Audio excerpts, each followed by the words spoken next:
Dear student of class 7, बेटा ये civics का सेकेंड चैप्टर का नेक्स्ट टॉपिक है। जैसा कि मैंने इंट्रोड्यूस वीडियो में आपको बताया था कि इसमें कौन कौन सा टॉपिक पढ़ेंगे आप। तो बेटा आज हम स्टार्ट करते हैं the story of Hakim Sheikh.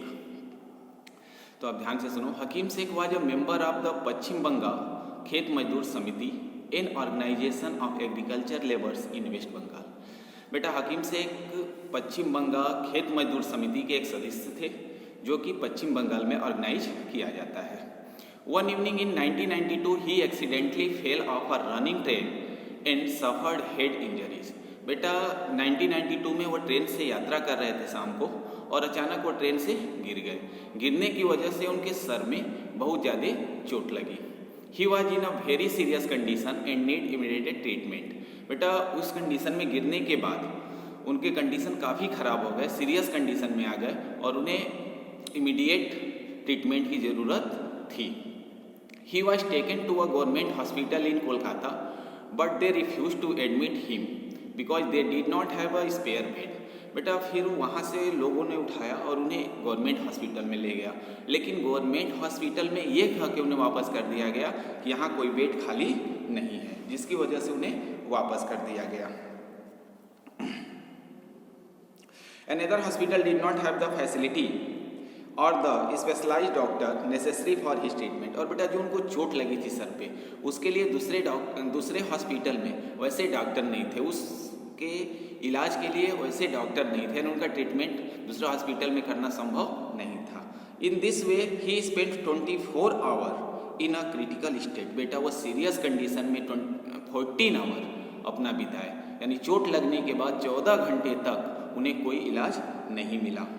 was taken to 8 different government hospital but none of them admitted him। और 14 घंटे तक बेटा वह एक हॉस्पिटल से दूसरे गवर्नमेंट हॉस्पिटल में घूमते रहे। ऐसे वह 8 गवर्नमेंट हॉस्पिटल में गए लेकिन उन्हें इलाज नहीं मिला, यानी उन्हें बेड नहीं मिला, उन्हें एडमिट नहीं किया गया। Finally he was admitted in a private hospital where he receive treatment. बेटा लास्ट में उन्हें घूम फिर के प्राइवेट हॉस्पिटल में जाना पड़ा जहां उनका ट्रीटमेंट किया गया। He spent a lot of money of his treatment, और काफ़ी पैसा उनके ट्रीटमेंट पे खर्च हुआ। Angry and upset over the indifferent attitude of all the hospital that refuse to admit him, Hakim Sheikh and PBKMS filed a case in the court. बेटा ये condition देख के, यानी जब वो प्राइवेट हॉस्पिटल में गए, उनका इलाज शुरू हुआ, उसकी वजह से जो उनका पैसा खर्च हुआ था और गवर्नमेंट हॉस्पिटल में उनको एडमिट नहीं किया गया था, यह देखकर वो काफ़ी अपसेट थे और क्रोधित थे।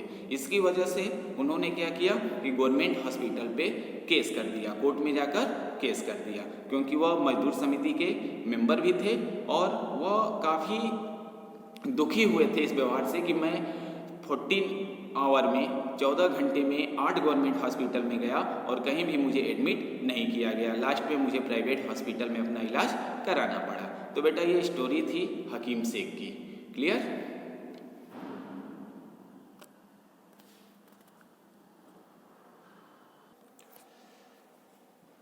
बेटा next topic the Kerala experience. बेटा बुक आप लोगों के पास होगा, आप लोग बुक में रीड कर लेना, मैं इसको एक्सप्लेन कर दे रहा हूँ। The Kerala experience. तो अब बेटा देखो केरला एक्सपीरियंस क्या था। बेटा 1996 में केरल सरकार ने अपने राज्य में कुछ बड़े बदलाव किए, जैसे कि उसने घोषणा किया कि मेरे राज्य में जितने भी बजट होंगे, बजट मतलब जितने भी टैक्सेस आएंगे, उसका 40% 40% मैं पंचायतों को दे दूंगा, और वह 40% जो पैसा पंचायतों को दिया जाएगा, उस पैसे से वह लोग अपनी आवश्यकताओं के लिए योजना बनाएंगे और जो उनकी आवश्यकता होगी उसको वह पूर्ति करेंगे। उसमें बेटा बहुत सी चीज़ें थी, जैसे आप कह सकते हो कि पानी स्वच्छ मिलना चाहिए, भोजन अच्छा मिलना चाहिए, महिलाओं का विकास होना चाहिए, शिक्षा के लिए उचित योजना बनाई गई थी। तो बेटा ये केरला गवर्नमेंट का एक्सपीरियंस था। उसने अपना घोषणा की है राज्य में कि मैं अपने इनकम का, हमारे राज्य का जो भी इनकम है उसका 40% मैं पंचायतों को दे दूंगा, और पंचायत क्या करेंगे, उस 40% का यूज, जो इनकम 40% देगा गवर्नमेंट, उसका यूज वो अपने लोकेलिटी के विकास में यूज करेंगे। और उसमें क्या क्या इंक्लूड होगा, water, food, women development, education development, and आप कह सकते हो कि हेल्थ डेवलपमेंट, ये सब बेटा उसने घोषणा किया। तो ये हमारा था केरला एक्सपीरियंस। 1996 में केरला गवर्नमेंट ने एक घोषणा किया कि हमारे राज्य में जितना इनकम होगा उसका 40% भाग हम क्या करेंगे, पंचायतों को दे देंगे, और वो 40% जो पंचायतों को मिलेगा उसका वो प्रयोग कहाँ करेंगे, अपने क्षेत्र के विकास में, यानी डेवलपमेंट में। और वो डेवलपमेंट क्या होगा, भोजन अच्छा मिलना चाहिए सबको, स्वच्छ वाटर मिलना चाहिए, शिक्षा का व्यवस्था अच्छा होना चाहिए, हेल्थ अच्छी होनी चाहिए सबकी। तो इस पर आप खर्च अपने अनुसार करोगे। और इसके लिए कई ठो डिपार्टमेंट बनाए गए, जैसे एग्जाम्पल में हम कह सकते हैं आंगनबाड़ी।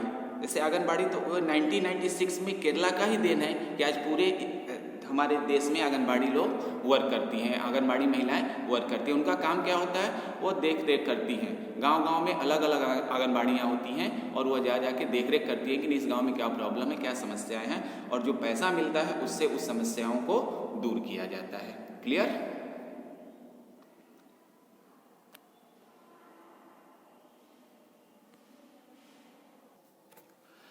नेक्स्ट टॉपिक बेटा, द कोस्टा रिकन अप्रोच। बेटा इसमें आप देख लो, पहले समझो कोस्टा रिकन क्या है। बेटा कोस्टा रिकन एक मध्य अमेरिका का देश है। कोस्टा रिकन क्या है, एक मध्य अमेरिका का देश है। बेटा इस देश ने अपने संविधान में यह निर्णय लिया कि मैं अपने देश में आर्मी नहीं रखूँगा। जो मैं आर्मी पे पैसा खर्च करूँगा वह पैसा मैं अपने देश के ज़रूरत वस्तुओं पे खर्च करूँगा, जैसे हेल्थ हुआ, शिक्षा हुआ, वाटर हुआ, फूड हुआ, इस पे मैं खर्च करूँगा। और यह बेटा उसने संविधान बना दिया कोस्टा रिकन ने कि हम जो आर्मी नहीं रखेंगे उस आर्मी के खर्च का जो पैसा होगा वह हम अपने देश के शिक्षा पे, हेल्थ पे, फूड पे, वाटर पे खर्च करेंगे।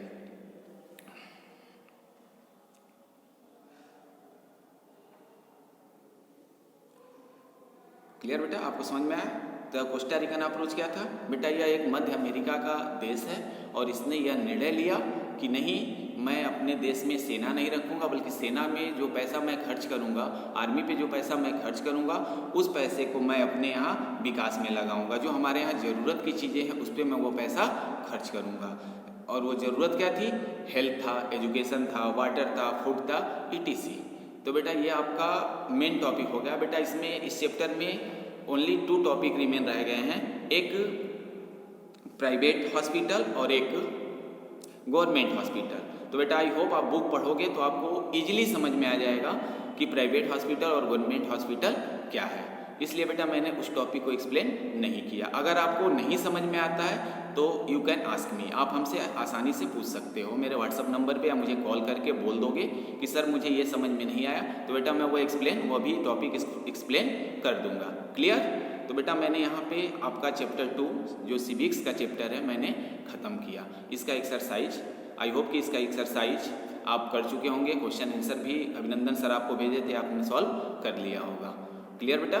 Thank you.